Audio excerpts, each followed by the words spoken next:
Puji Tuhan. Salam Bapak Ibu semua. Terima kasih sudah Shalom.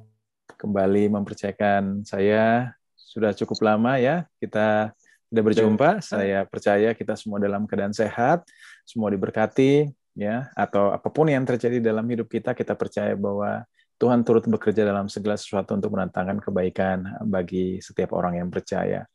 Dan kita bersyukur teman-teman bisa tetap setia di dalam persekutuan ini ya, dan kita percaya bahwa sama seperti orang yang tetap bersekutu dalam Tuhan, mereka senantiasa punya kekuatan karena ada teman seperjanjian yang saling memberikan mereka kekuatan.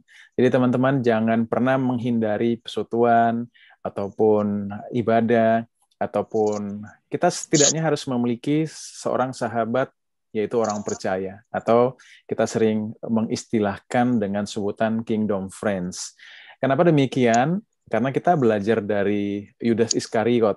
Yudas Iskariot itu sesungguhnya dia punya ada 12 teman lain sebagai murid Yesus. Tetapi apa yang terjadi? Yudas Iskariot ini seperti seorang lone ranger. Jadi kadang-kadang dia beraksi sendiri, ya, sehingga dia keseringan beraksi sendiri atau menggantung kehidupannya terhadap dirinya sendiri. Jadi kalau orang yang selalu bergantung pada diri sendiri, nanti lama-lama bisa gantung diri seperti Yudas. Jadi ya kita harus belajar punya teman. Saya tahu bahwa memang Alkitab mengatakan bahwa sebaiknya dia tidak dilahirkan. Tetapi seandainya kalau dia punya teman, kemungkinan kisahnya akan sedikit berbeda. Karena kalau dibanding dengan Petrus, Yudas ini menikam di belakang. Ya, kita tahu dia menjual Tuhan Yesus tanpa sepengetahuan gurunya dan juga teman-teman yang lain.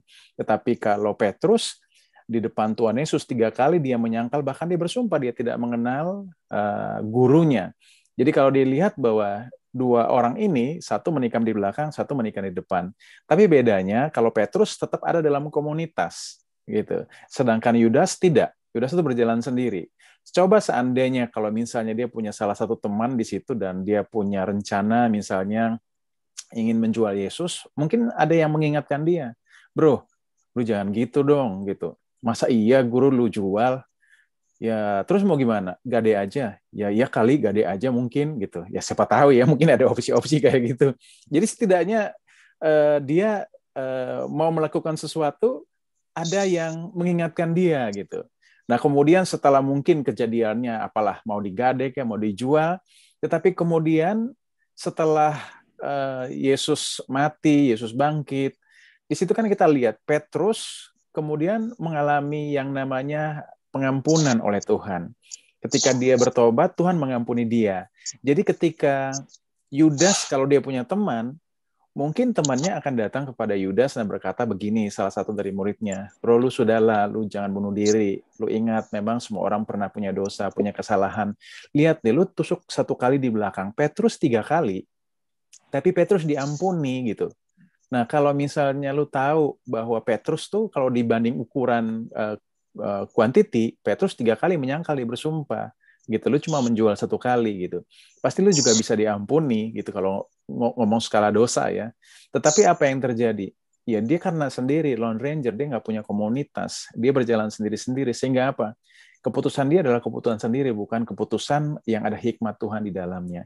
Jadi kita harus tetap bertumbuh dalam komunitas manapun, ketika itu komunitas Kristen ada orang percaya, supaya ketika kita sakit, kita punya beban berat, kita punya masalah-masalah yang pahit dalam hidup ini, ada seseorang yang memberikan kita kekuatan untuk supaya kita bisa terus bertumbuh dalam Tuhan. Kalau teman-teman ingat, begitu Lazarus mati, ada seseorang yang tidak disebutkan namanya, datang kepada Yesus dan berkata bahwa orang yang kau kasihi sakit. Nah, ini kan terbukti bahwa komunitas itu penting. Jadi teman-teman harus bersyukur di tempat teman-teman bekerja ada persekutuan doa yang tetap saudara bisa bertumbuh di sini, bisa saling menopang dalam bekerja. Jadi suatu saat nanti ada yang tidak semangat lagi bekerja, ada teman-teman yang bisa menguatkan bahwa kita anak Tuhan, kita lebih kita telah dikuduskan atau dipisahkan dari dunia untuk dipersiapkan menjadi imamat yang rajani, dan kita memiliki double kuasa. Kita juga akan bisa melakukan yang lebih besar daripada yang orang dunia lakukan. Kita juga dijadikannya berbeda karena Tuhan tidak sengaja untuk menempatkan kita di sini. Nah, dengan demikian kita bisa bertumbuh terus. Nah, itu sedikit sharing awal sebelum kita memulai firman Tuhan tentang bagaimana kita tetap pelihara komunitas, jangan kendor, supaya apapun yang terjadi kita punya semangat karena tali 3 lembar tidak akan mudah diputuskan. Ada amin? Puji Tuhan. Hari ini saya ingin sharing, sebenarnya saya punya serial tentang Battle of the Lords, tentang bagaimana perjalanan bangsa Israel keluar dari Mesir, tapi sangat cukup panjang di beberapa bagiannya. Jadi saya coba untuk ada di bagian yang tengah dulu, yaitu di Mara, karena kisah ini nggak begitu panjang, tapi saya akan gambarkan kisah keseluruhannya. Kita akan sama-sama lihat dulu firman Tuhan hari ini, ya. Apakah share screen saya sudah muncul? Muncul. Oke. Baik, kita lihat firman Tuhan dari Keluaran 15 ayat 22 sampai 27. Musa menyuruh orang Israel berangkat dari Laut Tiberau, lalu mereka pergi ke padang gurun Syur. 3 hari lamanya mereka berjalan di padang gurun itu dengan tidak mendapat air. Sampailah mereka ke Mara, tetapi mereka tidak dapat meminum air yang di Mara itu. Ya, kenapa mereka tidak bisa minum air yang di Mara? Karena pahit rasanya. Itulah sebabnya dinamai orang tempat itu Mara. Lalu bersungut-sungutlah bangsa itu kepada Musa. Kata mereka, apakah yang akan kami minum? Musa berseru-seru kepada Tuhan, dan Tuhan menunjukkan kepadanya sepotong kayu. Musa melemparkan kayu itu ke dalam air, lalu air itu menjadi manis. Di sanalah diberikan Tuhan ketetapan-ketetapan dan peraturan-peraturan kepada mereka, dan di sanalah Tuhan mencobai mereka. Ayat 26 firman-Nya, jika kamu sungguh-sungguh mendengarkan suara Tuhan Allahmu dan melakukan apa yang benar di matanya dan memasang telingamu kepada perintah-perintahnya dan tetap mengikuti segala ketetapannya, maka aku tidak akan menimpakan kepadamu penyakit manapun yang telah kutimpakan kepada orang Mesir, sebab aku Tuhanlah yang menyembuhkan engkau.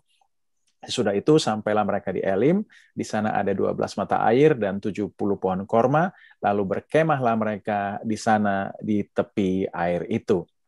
Dan kalau kita lihat, ya, orang Israel itu keluar dari tanah Mesir, dari tanah Gosen, karena mereka dipisahkan sendiri di Mesir, mereka tinggal di tanah Gosen. Gosen artinya mendekat kepadaku. Jadi siapa yang dekat kepada Tuhan, di situ tempat mereka diberkati, walaupun ada tulah di Mesir, tetapi mereka yang dekat kepada Tuhan di Gosen, mereka tidak akan mengalami tulah. Dan sebagian ada yang di Memphis karena mereka adalah pekerja rodi. Jadi mereka keluar dari Gosen, dari Memphis, mereka ke Sukot, ke Etam, ke Migdol, Pihahirot, kemudian mereka nyebrang Laut Merah ini. Dan setelah mereka nyebrang Laut Merah, 3 hari mereka berjalan, mereka ada sampai di Mara. Ya, di Mara ini. Nah, ini yang kita akan pelajari hari ini. Di sini kita lihat bahwa Musa menyuruh orang Israel berangkat dari Laut Tiberau, lalu mereka pergi ke padang gurun Sur. Di sini saya tandain merah. 3 hari lamanya mereka berjalan di padang gurun itu dengan tidak mendapat air. Jadi 3 hari mereka berjalan dengan tidak mendapat air. Jadi padang gurun Sur itu berbicara Sur berarti wall, dikenal sebagai padang gurun Etam atau Rocky Desert. Jadi padang gurun bukan cuma hanya kayak pasir yang jauh, tetapi ada juga sebuah tembok dari gurun yang pasir yang udah membatu yang membuat mereka hanya bisa berjalan di pinggirnya, di sampingnya. Jadi 3 hari mereka tidak dapat air sama sekali. Dan menurut para ahli, 3 hari adalah batas maksimum untuk tubuh manusia dapat berjalan tanpa air di padang gurun. Ini menurut James Buckingham. Jadi di sini digambarkan bahwa selama 3 hari mereka tidak minum sama sekali. Ya.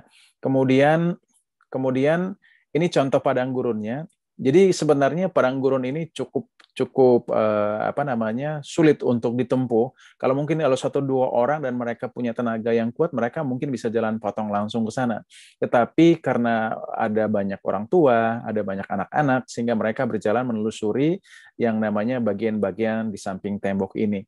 Ini yang menyebabkan hal lain adalah bahwa ketika mereka keluar dari Mesir, Tuhan tidak membawa mereka ke sebuah jalan yang lurus langsung ke tanah Kanaan, tapi membuat mereka berkelok-kelok. Kalau kita lihat petanya kembali, Saya coba tunjukkan lagi. Nah, di sini mereka kan kalau Kanaan di sebelah sini, ya kalau teman-teman lihat Kanaan di sini kan bisa aja lurus begini. Tapi ingat bahwa di sini ada padang gurun Paran dengan padang gurun Sur. Nah, ini mau menunjukkan tentang ada tembok-tembok besar yang padang gurun batu itu, dan ini juga menyulitkan mereka untuk mereka bisa tembus sini, kecuali mereka sekarang naik pesawat ya bisa direct flight langsung ke sini.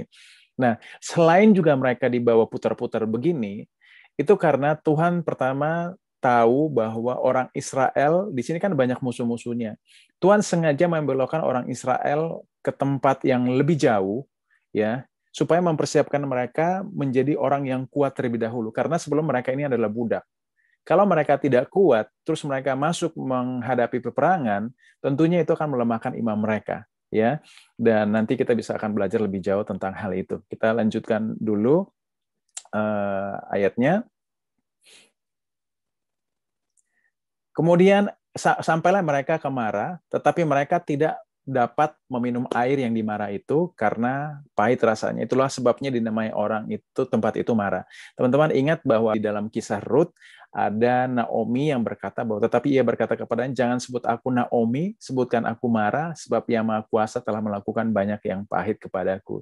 Jadi kalau orang mengalami kepahitan, itu dalam bahasa Ibraninya mereka menyebutnya sebagai Mara. Jadi ini tentang bukan cuma hanya tempat, tetapi juga tentang situasi. Jadi kita harus lihat bahwa beberapa orang dalam hidupnya mengalami hal-hal yang pahit. Dan kalau kita lihat tadi bahwa ironinya 3 hari jalan tanpa air, ya. Jadi 3 hari jalan tanpa air, begitu ketemu air, ternyata airnya juga nggak bisa diminum. Ini kan namanya pahit banget. 3 hari udah berjalan, nggak dapat air. Tapi begitu ketemu air, airnya PHP gitu. Itu sama seperti ada jokes yang mengatakan, udah lama jomblo, begitu dapat yang diidamkan, ternyata itu punya orang gitu. Nah, ini kasus gitu. Jadi kemudian apa yang terjadi dilanjutkan di dalam kisahnya tadi, ya. Sebentar saya lagi bahwa Musa berseru kepada Tuhan, dan Tuhan menunjukkan kepadanya sepotong kayu. Jadi Musa melemparkan kayu itu ke dalam air, lalu air itu menjadi manis. Ya, jadi di sini ada tanda sepotong kayu. Di situ disebutkan apa? Musa melemparkan kayu itu dan kayu itu menjadi manis. Kalau kita lihat bahwa kayu di sini menggambarkan tentang salib. Ya, salib menggambarkan Kristus.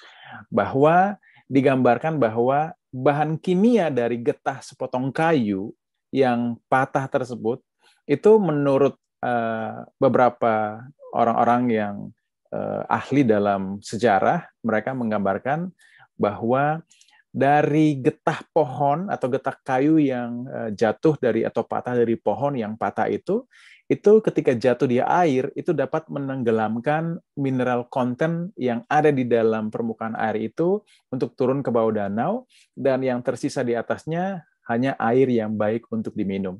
Jadi ini secara ilmu pengetahuan itu juga bukan cuma hanya sekedar kayu biasa, tapi kayu yang masih bergetah, dan ini menunjukkan tentang bagaimana Tuhan mempersiapkan Kristus sebagai kayu hidup yang memberikan kita kehidupan. Kalau kita lihat, kenapa saya berani gambarkan itu sebagai kayu? Karena Yesus sendiri berkata, pada saat ia dalam perjalanan melewati Via Dolorosa menuju Golgota, di situ ketika perempuan-perempuan Yerusalem menangisinya, dia berkata, jangan tangisi aku, tapi tangisi anak-anakmu. Sebab jikalau orang berbuat demikian dengan kayu hidup, Tuhan merujuk kepada dirinya sendiri, apakah yang akan terjadi dengan kayu kering kepada orang yang tidak percaya?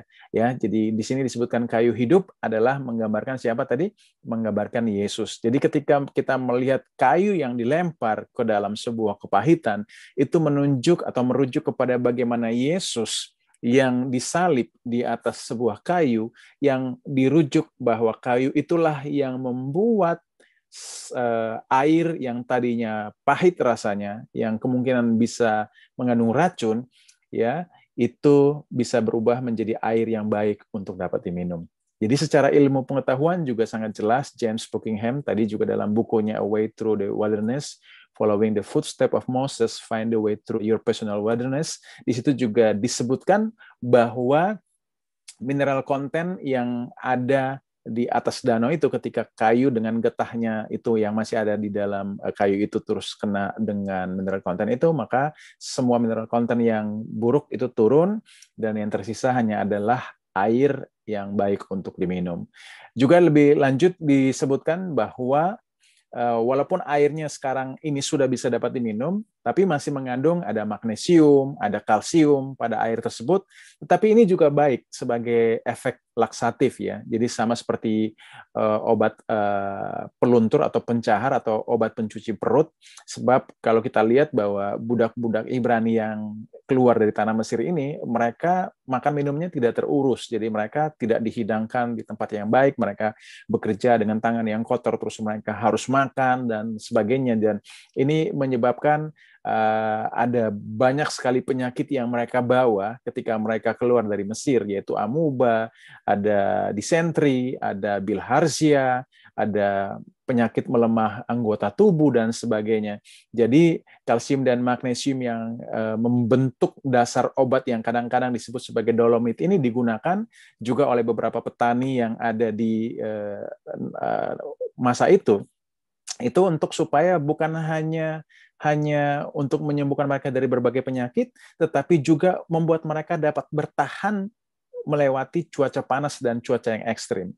Jadi ini sungguh luar biasa, pelajaran yang sangat penting. Bahkan dari sebuah kayu biasa yang jatuh dari sebuah pohon aja, itu pertama bisa membuat air jadi netral dan bisa dapat diminum, dan yang kedua bisa menjadi efek pencahar atau efek peluntur atau sama seperti detox lah ya, yang membersihkan seseorang dari penyakit dan penderitaan.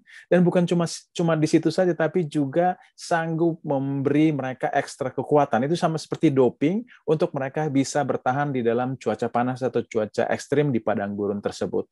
Nah, lihat di sini bahwa di Mara Tuhan memberikan obat yang tepat untuk membersihkan sistem pencernaan pencernaan mereka, itu sama seperti juga membersihkan hidup mereka. Jadi mempersiapkan mereka berjalan melewati apa yang namanya perjalanan panjang menuju ke Gunung Sinai. Jadi kalau kita belajar tentang bagaimana Yesus sendiri sebagai kayu hidup, ketika dia masuk dalam kehidupan kita yang pahit, maka kehidupan yang pahit yang kita alami itu akan dirubah menjadi manis. Jadi sama seperti kalau kita baca Yohanes 2, di mana mujizat pertama air dirubah menjadi anggur, itu berbicara tentang bagaimana air tawar dirubah menjadi anggur. Sehingga hari ini rumah tangga yang sudah tawar, yang bahkan mungkin pahit, tetapi Tuhan bisa mengubahkannya menjadi manis. Jadi tetap ada pengharapan dalam Tuhan, bahwa Tuhan tetap memberikan kita kekuatan dan pengharapan bahwa di dalam Dia segala sesuatu bisa terjadi.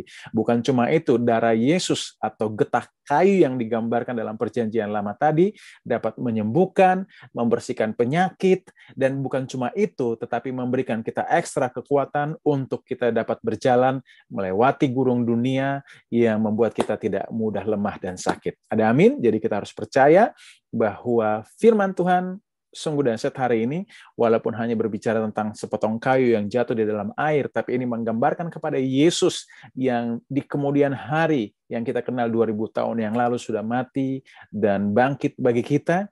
Dialah kayu hidup itu, yang dimana kita memerlukannya di dalam setiap era kehidupan kita yang pahit. Kita percaya bahwa apapun yang pahit dalam hidup kita, Tuhan akan rubah menjadi hal yang manis. Kenapa?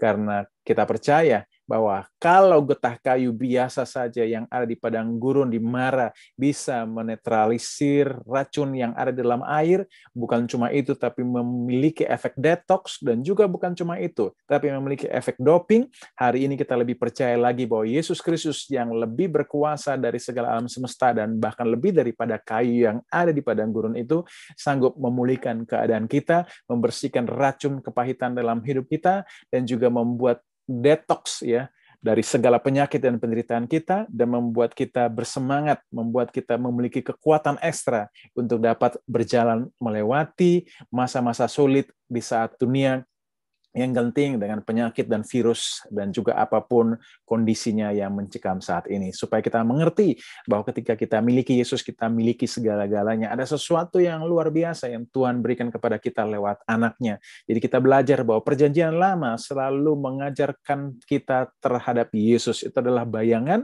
Hari ini kita mendapat hakikatnya yang seutuhnya di dalam tuburan darahnya. Jadi setiap kali kita mengalami masalah, persoalan hidup, kita percaya bahwa darah Yesus adalah getah kayu yang membersihkan kita dari segala penyakit, membebaskan kita dari racun maut, dan membuat kita dapat bertahan melewati cuaca ekstrim, ataupun iklim atau suasana ekstrim, penyakit, penderitaan, COVID dengan beragam-ragam versi-versinya. Kita bisa melewatinya karena kita memiliki tenaga khusus di dalam nama Tuhan Yesus Kristus. Dan kita dapat mengatakan bahwa Tuhan tidak hanya tertarik untuk mengeluarkan anak-anak Israel dari Mesir. Ya, kalau kita membaca ayat ini, ya, Tuhan tidak hanya tertarik membawa orang Israel keluar dari Mesir. Jadi kalau kita gambarkan ini Mesir, ini orang Israel. Tuhan tidak hanya membawa mereka keluar dari Mesir, tapi Tuhan juga mengeluarkan Mesir dari dalam mereka. Jadi apa yang mereka bawa dari Mesir? Yaitu penyakit, penderitaan. Itu dibawa keluar. Sehingga hari ini umat Tuhan dipersiapkan. Ya, kekudusan sesungguhnya dalam bahasa aslinya bukan penyucian dalam pengertian bahwa menyucikan diri dari segala perbuatan, tapi kekudusan dalam bahasa aslinya artinya dipisahkan. Ya, jadi mereka mau digambarkan sebagai kerajaan imam. Jadi Tuhan memisahkan mereka dari bangsa Mesir, dari tempat kegelapan, untuk menjadi terang bagi bangsa-bangsa lain. Tetapi orang Israel akhirnya gagal menjadi terang bangsa-bangsa lain. Mereka menjadi eksklusif bagi diri mereka sendiri. Akhirnya Tuhan sekarang memilih kita, orang Kristen, sebagai orang percaya, yang tadinya bukan orang benar, yang tadinya orang berdosa.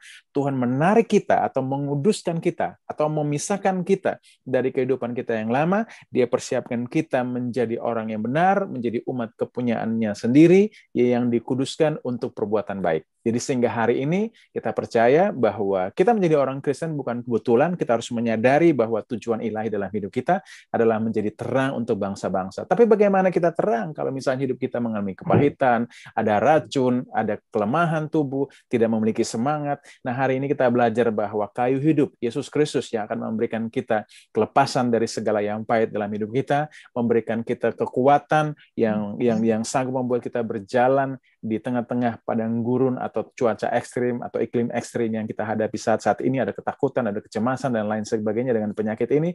Dan kita tahu juga bahwa kuasa dari Yesus akan mendetok kita dari setiap apa yang buruk yang ada dalam diri kita, yang digambarkan bahwa Tuhan juga rindu mengeluarkan Mesir daripada anak-anak bangsa Israel. Demikian juga di dalam diri kita. Kita teruskan lagi. Di sana diberikan Tuhan ketetapan-ketetapan dan peraturan-peraturan kepada mereka, dan di sanalah Tuhan mencoba mereka. Jadi Tuhan tidak mencoba mereka dengan tidak memberikan mereka air, tapi Tuhan mencoba mereka dengan memberikan ketetapan-ketetapan dan peraturan kepada mereka. Kenapa? Karena orang Israel ini adalah orang yang cukup lama diperbudak, sehingga karena mereka cukup lama diperbudak, kebiasaan mereka adalah mereka bersungut-sungut, ya. Jadi ciri orang bersungut-sungut, sekali lagi, ciri orang bersungut-sungut adalah ciri orang bersungut-sungut adalah mereka yang diperbudak. Biasanya mereka diperbudak nafsu, pasti mereka sering bersungut-sungut. Mereka yang diperbudak keinginan berlebihan, mereka selalu bersungut-sungut. Misalnya di tempat kerja, kita akan bisa menemukan ini, bahwa kalau teman-teman dalam bekerja bersungut-sungut, pasti ada sesuatu di dalamnya yang membuat kita merasa terikat sesuatu. Jadi entah kita diperbudak apa, itu membuat kita bersungut-sungut. Jadi kita tidak mengucap syukur. Memang nanti kalau kita akan belajar lagi tentang peperangan pertama orang Israel di Amalek di seri-seri mendatang, bahwa kenapa mereka begitu banyak orang Israel yang mati terbunuh, karena di dalam ayat nanti kalau ada kesempatan kita akan sana, saya coba hanya preview dikit bahwa kalau orang yang bergantung kepada Tuhan memiliki semangat dan mereka berjalan di depan bersama pemimpin mereka.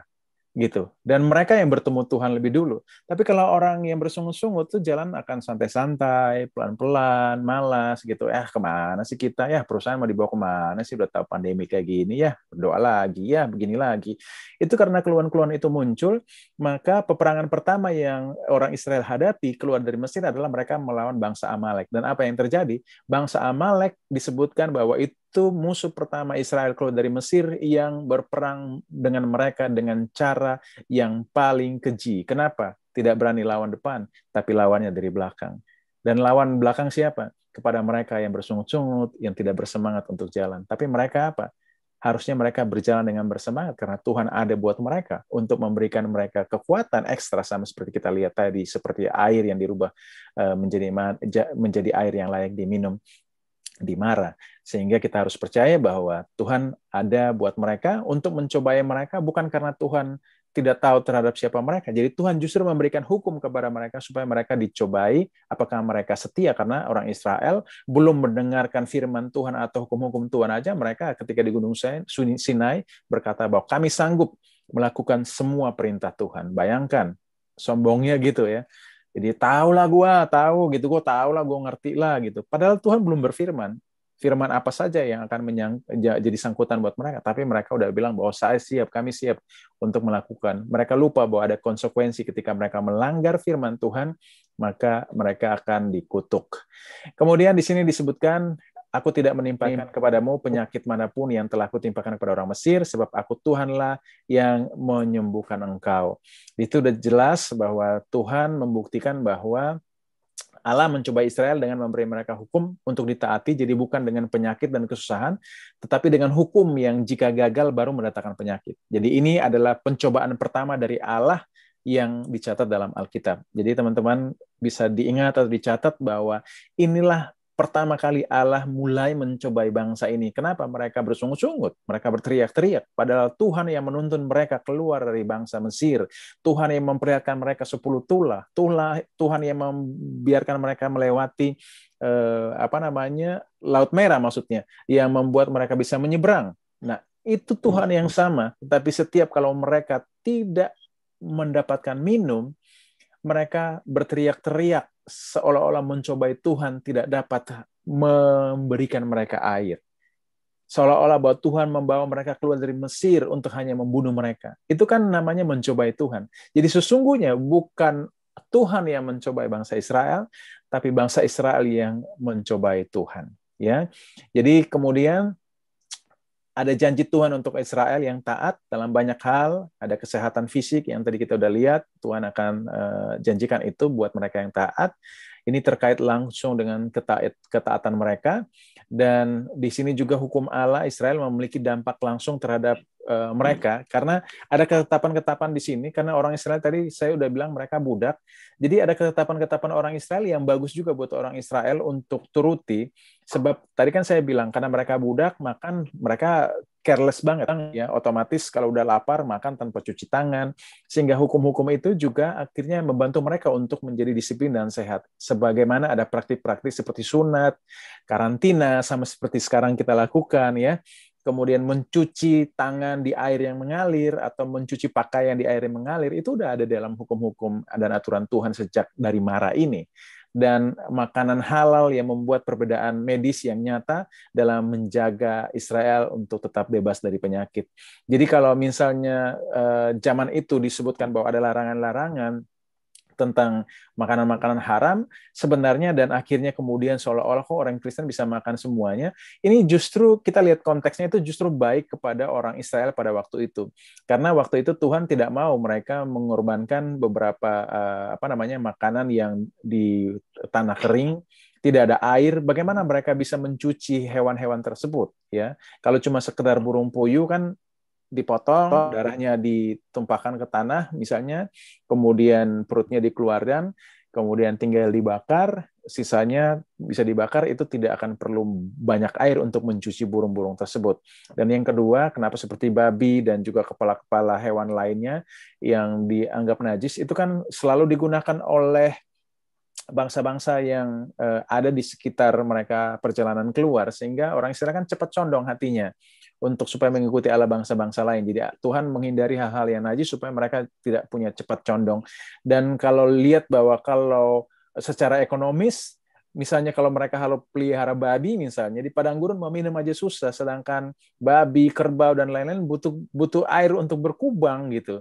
Bangsa Israel juga saya yakin jarang-jarang mungkin di antara mereka hanya yang rajin, benar-benar rajin yang mungkin mandi gitu. Sisanya ya kita tahu sendirilah, air untuk minum aja udah susah, apalagi untuk mandi ya.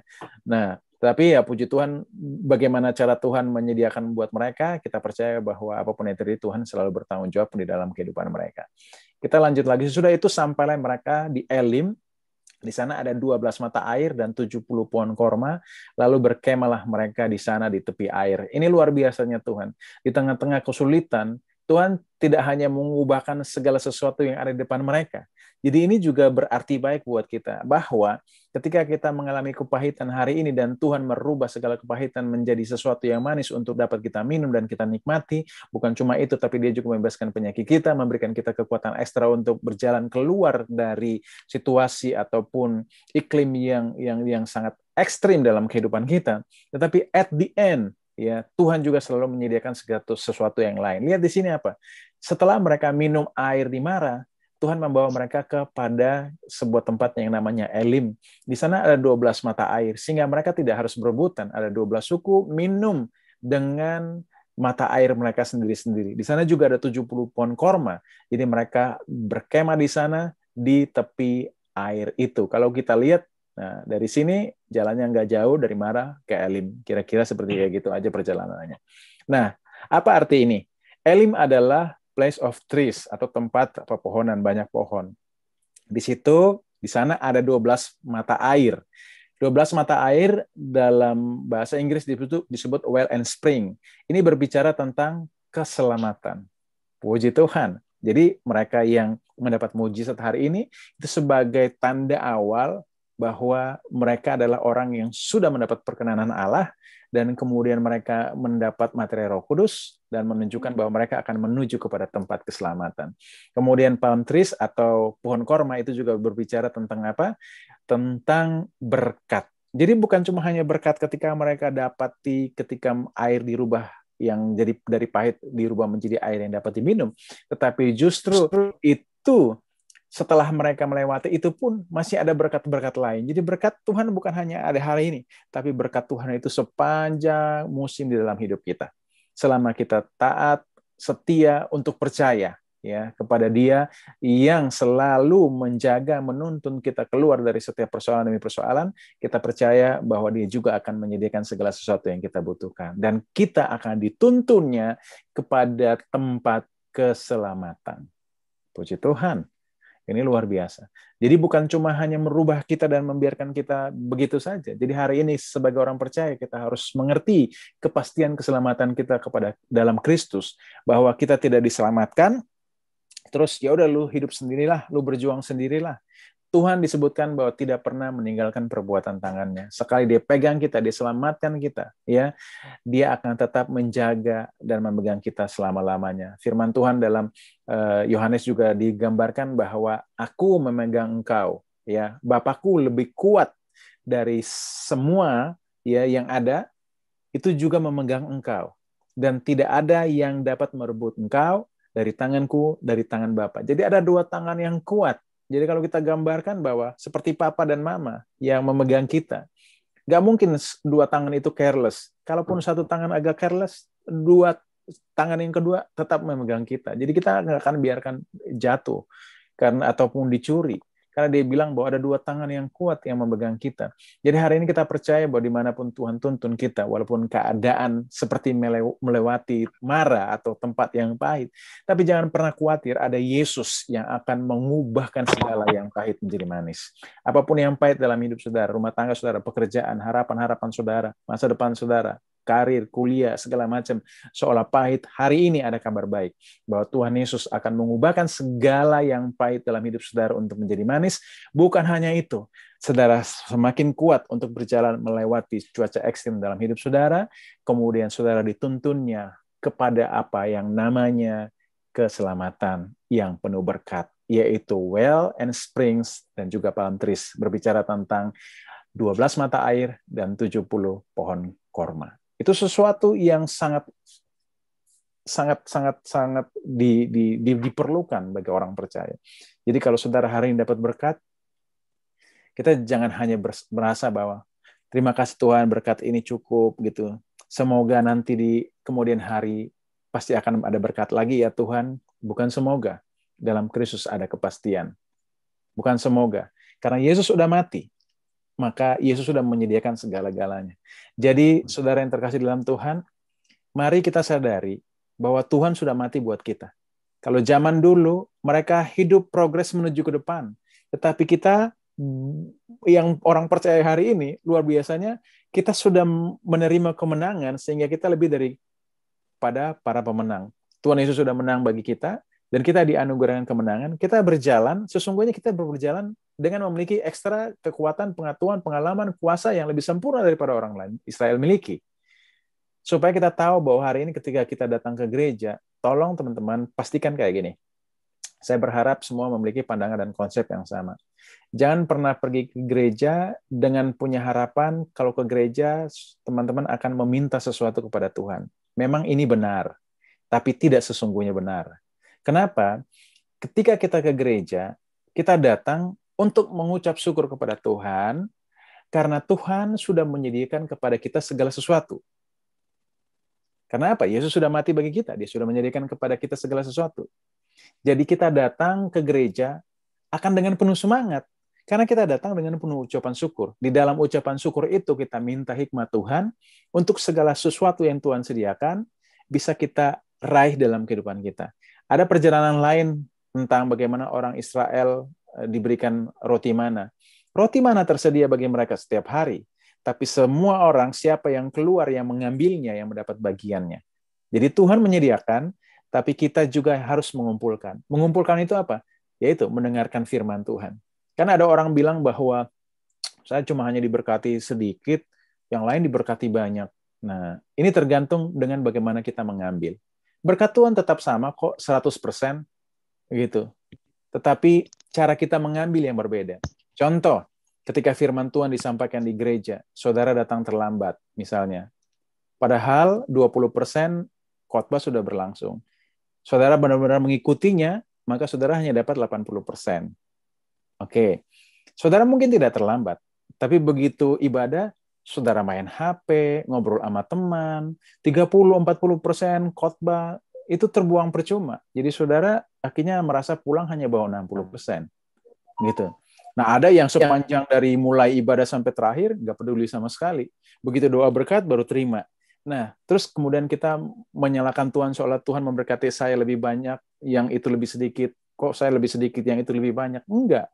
Karena Tuhan menyediakan sama seperti roti mana dihamparkan di bangsa itu, dan siapa yang mengumpulkannya, mereka dapat makan. Yang malas, mereka tidak makan. Jadi bagaimana kita mau menerima berkat 100 kali ganda, yaitu bagaimana cara kita mengambil semuanya yang Tuhan berikan kepada kita. Tapi kalau kita sambil-sambilan, mungkin ya saya tidak menghakimi siapapun, tapi jangan pernah salahkan ketika berkat Tuhan tidak sepenuhnya datang. Karena Tuhan tidak pernah memberkati kita setengah-tengah, tapi kitalah yang cara kita mengambilnya yang setengah.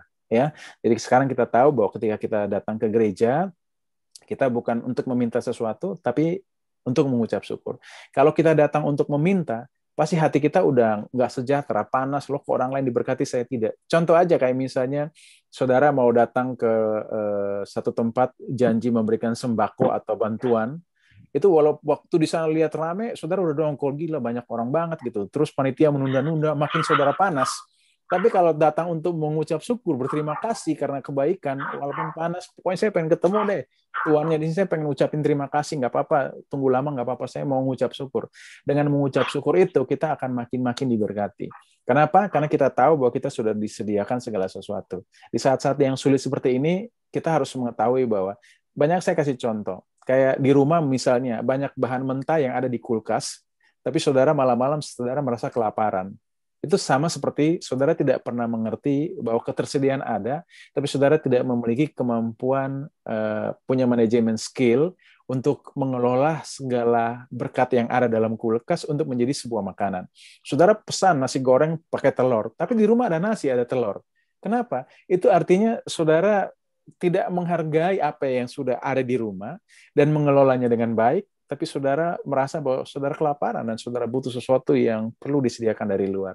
Nah, ketika saudara ke gereja, berdoa, baca firman Tuhan, saudara butuh Roh Kudus yang ada dalam diri saudara sebagai hikmat untuk supaya saudara dimampukan untuk melakukan hal-hal kreatif di masa-masa yang sulit. Gitu. Ya, ini yang membuat kita berbeda dengan banyak orang. Nah, semoga firman hari ini menjadi berkat bagi kita semua, bahwa sekali lagi saya simpulkan bahwa ketika kita mengalami hidup yang terasa pahit, ya tidak sesuai dengan keinginan kita, ingat bahwa di dalam orang Israel keluar dari Mesir, ada kata yang terus berulang, yaitu berangkatlah mereka dari sini, berangkatlah mereka dari sini, berangkatlah mereka dari sini. Kata berangkat itu tidak digunakan kata go, atau misalnya mereka went atau apa, tapi kata berangkat di situ dipakai istilah journey. Apa itu journey? Sebuah perjalanan, dan journey itu memiliki arti positif, perjalanan yang menyenangkan. Ya, pernah nggak buat papa mama pergi ke suatu tempat perjalanan menyenangkan? Tapi itu buat mereka, buat kita anak-anak dipaksa, di dalam mobil kita ngedumel aja. Walaupun itu perjalanan menyenangkan, tapi bagi sebagian orang tidak menyenangkan. Kenapa? Karena mereka tidak punya hati dalam perjalanan itu.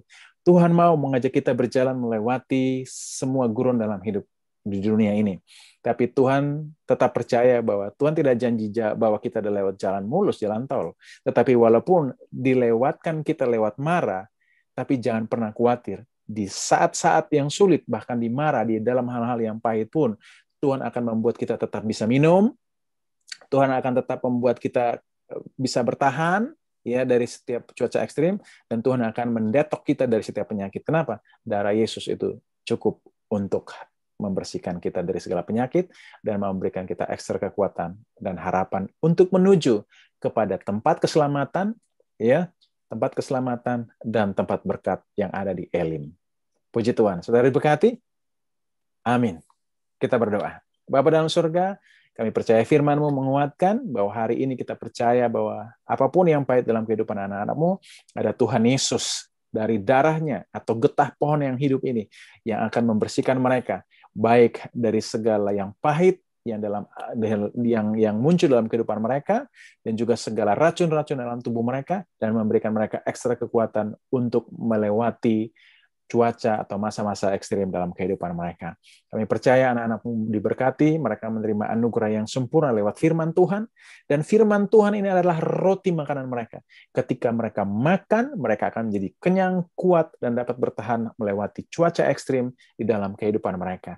Dan mereka akan maju bersama Tuhan dan melihat perbuatan-perbuatan Tuhan yang ajaib menuju ke 12 mata air, ya, dan juga kepada pohon-pohon kurma atau pohon-pohon berkat yang memberikan arti kepada kami hari ini, Tuhan, bahwa ketika hari ini kami mengalami mujizat atau pertolongan Tuhan, itu sebagai bukti penyertaan Tuhan yang akan membawa kita kepada tempat keselamatan yang penuh berkat dalam nama Tuhan Yesus Kristus. Semua yang percaya dan diberkati sama-sama kita katakan, amin.